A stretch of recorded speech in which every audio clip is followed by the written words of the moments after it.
Breaking right now at 6 on CBS News Philadelphia. A brand new legal victory for the Trump campaign in Bucks County after a lawsuit was filed claiming voter suppression. Just a short time ago, a judge ruled Bucks County election officials violated election code. Good evening, everyone. I'm Hugh Washington. The ruling has resulted in an extension for Bucks County voters who want an on-demand mail-in ballot. Josh Sanders joins us now live in Doylestown with more of the details. Josh? Yuki, good evening. Good to be with you. A win for the Trump campaign, and now voters here in Bucks County have the opportunity for in-person on-demand voting through Friday afternoon. Now, in the suit, the Trump campaign alleges that voter suppression was taking place here in Bucks County. Bucks County officials claim that did not happen, and they are simply following Pennsylvania law. But the judge found that Bucks County officials violated Pennsylvania election code by denying voters their on-demand mail-in ballot option. Remember, Pennsylvania does not have early voting. Registered voters can request a mail-in ballot and then fill it out and drop it off in person in a single visit. Now, Bucks County officials cut the line here yesterday around 2:45, meaning some people could not complete that process. However, mail-in ballot applications were still being accepted until 5 p.m. One voter told us he is grateful for the extension. It was great. I wanted to come in early. I seen online there was really long lines with my work schedule and having 4 kids. It was very difficult to be able to get in early. When I saw that news today, I was very excited and jumped on it and came in. It was a bit slow in there, but the workers were very helpful and we're moving things along. So I'm very appreciative. Boy, oh boy, oh boy, oh boy, oh boy. Everybody's getting fed up with the mainstream liberal media propagandists, okay? Because they turned up the propaganda to a whole new level. Because, again, the goal of these propagandists is to sway the outcome of the election in favor of Kamala Harris, okay? That is what they're trying to do. It's overt, it's in your face. And people are fed up with it. Like, for example, Hugh Hewitt, who is going to walk off of this segment, this interview here from the Washington Post, in which their propagandists, Jonathan Capehart, or Jonathan Sweetheart is what I like to call him, right? Jonathan Sweet Cheeks. He's going to misrepresent a lawsuit that Trump won out in Pennsylvania, as Trump essentially trying to make excuses for claiming that the election is stolen, although Trump actually won a voter suppression lawsuit in the sense that he said, yeah, votes are being suppressed. He sued, okay, and he won, right, which means that he was right. But that's not the way that the mainstream liberal media is framing this, which, by the way, I just want to make the point here that when it comes to Democrats boohoo, whining, crying voter suppression against black people in states like Georgia and Arizona, although they have no evidence whatsoever to back up these claims, they can't win any lawsuits proving that votes were actually suppressed, right? There's no actual evidence of voter suppression. The mainstream liberal media, they peddle these claims as if it's true, right? That votes are being suppressed. Again, even though Democrats have no proof. Trump wins a lawsuit in which a judge says, yeah, votes are actually being suppressed.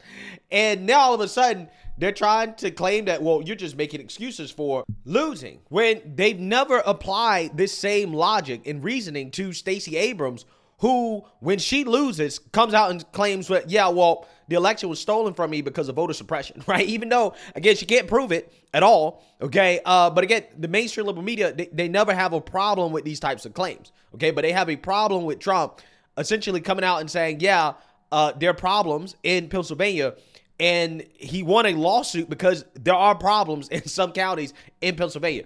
Again, it's amazing. So Hugh Hewitt is going to be fed up with the propaganda here, the lies, and he's going to walk off of this interview due to the overt propaganda here from Jonathan Sweetheart. So let's get into it. Is it me, or does it seem like this week Donald Trump is laying the groundwork for contesting the election by complaining that cheating was taking place in Pennsylvania by suing Bucks County for alleged irregularities? And this is on top of his continual assertion that if he loses, it's because of cheating. Yeah, he's been laying the groundwork for this, just not in the last week, but in the last umpty-ump months. No election can be fair in Donald Trump's mind, unless Donald Trump wins it. And I think we are going to see him both rev up his supporters to contest elections outside of courtrooms and go to every courtroom he can in America where it's relevant to make whatever arguments he can, no matter how far-fetched. We saw Jonathan, that I've worked got to out speak last up. time, but it didn't work out Ruth this time. finish, Hugh. It may not work. That may not happen this time. And now I'll let you go, Hugh. Well, I've just got to say, we're news people, even though we're at the opinion section. It's got to be reported. Bucks County was reversed by the court and instructed to open up extra days because they violated the law and told people to go home. So that lawsuit was brought by the Republican National Committee, and it was successful. The Supreme Court ruled that Glenn Youngkin was successful. We are news people, even though we have opinions, and we have to report the whole story if we bring up part of the story. So yes, he's upset about Bucks County, but he was right, and he won in court. That's the story. I'll let you keep going, Jonathan. No, I don't appreciate being lectured about reporting when many times you come here saying lots of things that aren't. I won't based come in back, fact. Jonathan. I'm done. But I'm done. This is the most unfair election ad I have ever been a part of. You guys are working. That's fine. I'm done. Yeah, they're working for the Democrat Party, right? They're working for the Democrat Party. Hugh Hewitt is 100% right. And this is exactly what conservatives should be doing. On every single network, when they do this type of propaganda, this overt on-air contribution to the Democrat Party, conservatives should be walking off. I said this earlier this week. Because it's at the point now where it's not even fair as a conservative to be on any of these mainstream liberal media outlets. Just look at the framing on this reporting.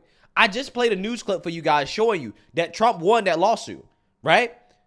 Also, Glenn Youngkin won down there in Virginia. Now, these people, again, instead of framing the story accurately, reporting both sides of the story, they just report the Democrat Party side of it, which is that, oh, well, Trump is just complaining because he is trying to say that they cheated if he loses, right? He's just making excuses for losing, which purely is a partisan framing on a story in which Trump actually won. Notice how these people didn't mention at all that Trump won. This guy says alleged irregularities. No, the irregularities are not alleged because he proved in the court of law that there were irregularities to the point where the judge demanded that they be fixed. So to say that there are alleged irregularities and to try to present it as if Trump is making claims that are not based in reality when he just won a lawsuit, again, it just shows you how these people have no interest whatsoever in reporting the truth at all. At all.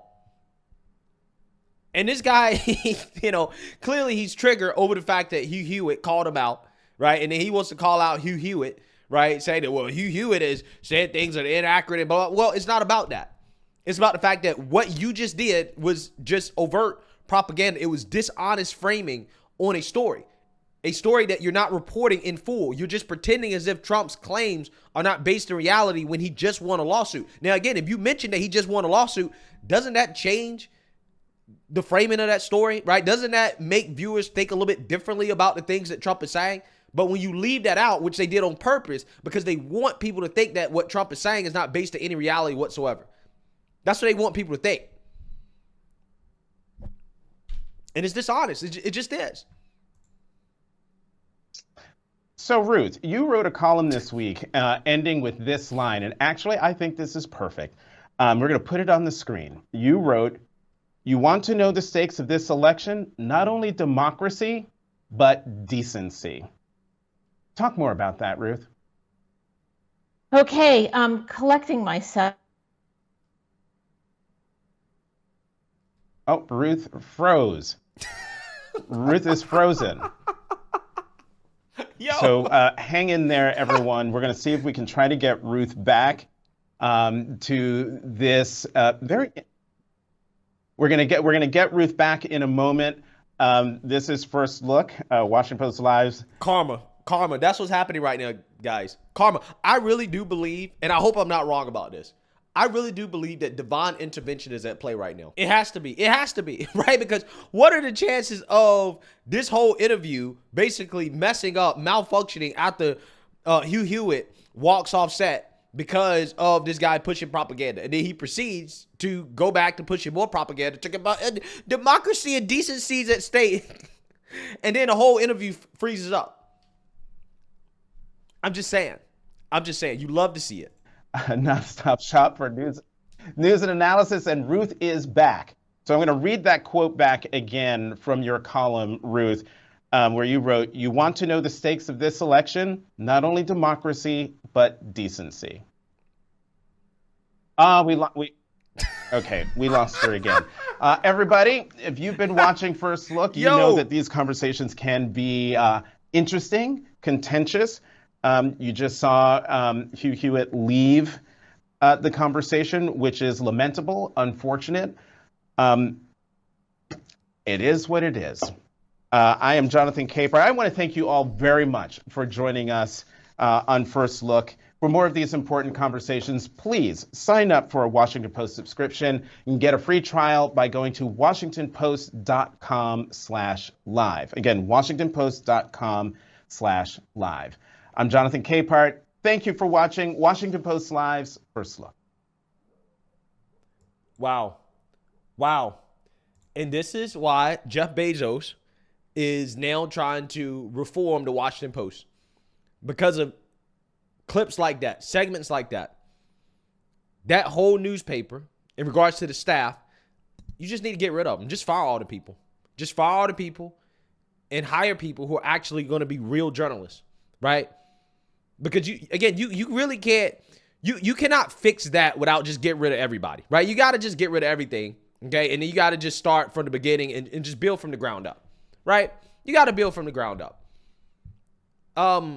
Yeah, I mean, that was hilarious. Could not happen at a better time, at a better moment, right? Hugh Hewitt walks off the interview and then the whole thing just malfunctions, right? It's just hilarious. I don't blame Hugh Hewitt. I think this is something that Trump supporters and conservatives should do more often, right? On the liberal media, showing them that, hey, this is not okay. This type of biased, unfair reporting, the Trump derangement, is not something that we can just sit and take part of in a way that, again, is extremely biased and just unfair to us and our point of view. So yeah, I think that conservatives should do this more often, right? This is something that we should be seeing regularly, especially now leading up to the election, of conservatives just protesting in the liberal media, pushing back against the overt propaganda, right? This is what you got to do. You got to just we're not even going to entertain this. I don't want to be a part of this conversation in which, again, it's just nothing but a smear fest against Trump and essentially a campaign advertisement for Kamala Harris, which is exactly what Jonathan Sweetheart was engaged in there. So let me know what you guys think. Make sure you like, comment, and subscribe. Most importantly, share a Black conservative perspective. Peace.